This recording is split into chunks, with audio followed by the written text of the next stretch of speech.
আসসালামু আলাইকুম ওয়ারাহমাতুল্লাহ। আজ আমরা এমন এক বিষয় নিয়ে আলোচনা করব যা সরাসরি আমাদের ভবিষ্যৎ প্রজন্মের সাথে সম্পর্কিত। বিশ্বের যুব সমাজ, তাদের বিভ্রান্তি, বৈশ্বিক ষড়যন্ত্র এবং মুসলিম উম্মার করণীয়। যুব সমাজের অবস্থা। সারা বিশ্বের যুবক যুবতীরা আজ জীবনের প্রকৃত উদ্দেশ্য ভুলে গেছে। আজকের তরুণরা জানেই না কেন আল্লাহ তাদের সৃষ্টি করেছেন, জীবনের আসল উদ্দেশ্য কি। বিশেষ করে মুসলিম তরুণরা দুনিয়াবী সাফল্যের পিছনে অন্ধভাবে দৌড়াচ্ছে। তাদের বলা হচ্ছে বড় বাড়ি করতে হবে, গাড়ি কিনতে হবে, ব্যাংক ব্যালেন্স বাড়াতে হবে, স্ট্যাটাস অর্জন করতে হবে। এগুলোই জীবনের মানদণ্ড হিসেবে প্রতিষ্ঠিত হয়েছে। এমনকি দিনের চর্চা কমে গেলেও, নামাজ বাদ পড়লেও, হারাম কাজ করতে হলেও তাদের কাছে সমস্যা নয়। আসক্তির সমস্যা।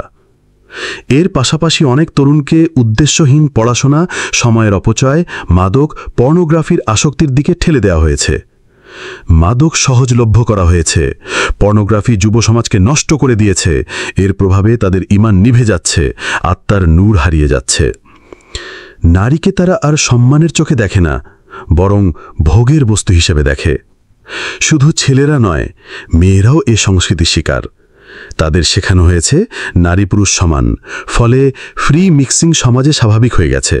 ফলশ্রুতিতে জিনা, ব্যভিচার, ধর্ষণ, ডিভোর্স অভূতপূর্ব হারে বাড়ছে। আরও ভয়ঙ্কর হল সমকামিতা, যেটা কওমি লুতের আমলে হয়েছিল, আজ তা দ্রুত ছড়িয়ে পড়ছে। এমনকি সমকামীদের সংগঠন ও আন্দোলনও গড়ে উঠেছে। পারিবারিক ও সামাজিক ভাঙন, ফ্রি মিক্সিং ও অশ্লীল সংস্কৃতির কারণে পরিবার ভেঙে যাচ্ছে। ভালোবাসা, মূল্যবোধ, পারস্পরিক শ্রদ্ধা সবকিছু ধ্বংস হচ্ছে। এখন ভালোবাসার জায়গায় এসেছে কেবল যৌনতা।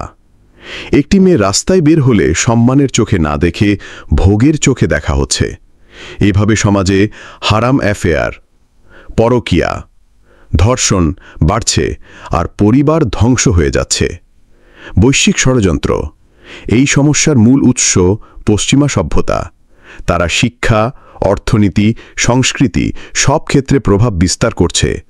আমেরিকা, ব্রিটেন, ইসরায়েল, ন্যাটো, বিশ্বব্যাংক সবাই মিলে বিশ্ব শাসন করতে চাইছে। অন্যদিকে কিছু রাষ্ট্র, চীন, রাশিয়া, ইরান, উত্তর কোরিয়া এদের প্রতিরোধ করছে। কিন্তু বাস্তবে ইসরায়েল এমন শক্তিশালী হয়ে গেছে যে তাকে সহজে দমন করা যাচ্ছে না। বিগত কয়েক দশকে তারা আরব রাষ্ট্রকে একের পর এক যুদ্ধে হারিয়েছে, তেল ও অর্থনীতি নিয়ন্ত্রণ করেছে, প্রযুক্তি ও সামরিক শক্তি অর্জন করেছে, বসতি স্থাপন ও ভৌগোলিক দখল বাড়িয়েছে। মুসলিম উম্মাহ এ সময় বিভক্ত হয়ে পড়েছে, মাঝহাব, দল, মতবাদ নিয়ে নিজেদের মধ্যে বিভাজিত হয়ে গেছে। দাজ্জালের যুগ। এই পরিস্থিতি আস্তে আস্তে দাজ্জালের আবির্ভাবের দিকে এগোচ্ছে। দাজ্জাল আসবে ইহুদিদের সাথে নিয়ে, সারা বিশ্ব শাসন করবে। তখন আল্লাহ ইমাম মাহদি ও ঈসা আলাইহি ওয়াসাল্লামকে পাঠাবেন। ঈসা আলাইহি ওয়াসাল্লাম দাজ্জালকে হত্যা করবেন। এরপর জেরুজালেম থেকে ইসলামী খেলাফত প্রতিষ্ঠিত হবে। তিনি 40 বছর বিশ্বের ন্যায় ভিত্তিক শাসন করবেন।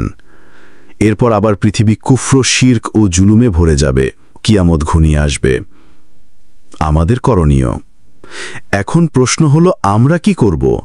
জ্ঞান অর্জন, কোরআন হাদিস, তাফসির, ফিক, ইসলামের ইতিহাস, জিওপলিটিক্স এসব গভীরভাবে জানতে হবে। আমল করা, রাসূল সাল্লাল্লাহু আলাইহি সাল্লাম এর সুন্নাহকে জীবনে প্রতিষ্ঠা করতে হবে। জ্ঞানী হয়েও আমল না করলে সমাজ বদলানো যায় না।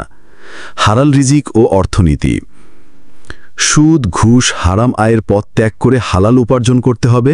ইসলামী পরিবার গঠন, তাওহিদ, সুন্নাহ, পর্দা, ভালোবাসা ও সম্মানের ভিত্তিতে পরিবার তৈরি করতে হবে।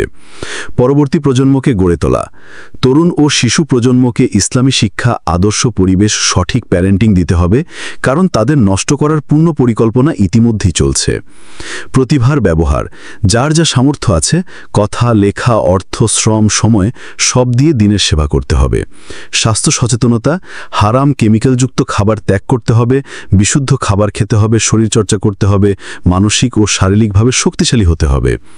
ঐক্যবদ্ধ হওয়া, মুসলিম উম্মাহকে বিভক্ত না করে ঐক্যবদ্ধ করতে হবে। ছোট ছোট প্রচেষ্টা একত্র হলে বড় বিজয় আসবে। উপসংহার ও আশার বার্তা, আজ উম্মাহ সংকটে আছে, কিন্তু হতাশ হওয়ার কিছু নেই। আল্লাহর ওয়াদা আছে, একদিন পৃথিবীতে ইসলামের পতাকা উড়বেই। আমরা হয়তো তা দেখে যেতে পারব না, কিন্তু পরবর্তী প্রজন্ম ইনশাল্লাহ এই দায়িত্ব পালন করবে। আমাদের ক্ষুদ্র ক্ষুদ্র মেহনতি ভবিষ্যতের সেই বিজয়ের ভিত্তি হবে। আসুন আমরা জ্ঞান অর্জন করি, আমল করি, পরিবার ও সমাজকে ইসলামের আলোয় গড়ে তুলি। ইনশাল্লাহ কালিমার পতাকা বিশ্বে উড়বেই।